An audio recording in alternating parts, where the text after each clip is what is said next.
Hey, my name's Zach, and I wanted to show you how to put multiple images into one Photoshop document.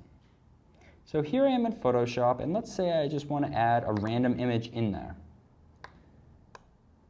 I'm going to go to my desktop and just navigate to an image. Let's see. There's a couple. And we'll just click and actually drag and drop. And as you can see, it makes a new layer on its own.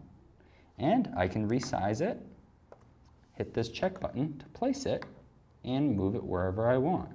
I can do this again just by clicking and dragging again, letting go, and resizing this image. Click and drag it up, and let go. Hit this check button to place it.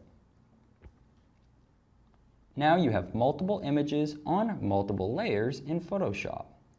But if you want, you can hit Shift and click this one as well, right click, and merge layers. So now they are one layer. My name's Zach, and I just showed you how to put multiple images into Photoshop. Thanks for watching.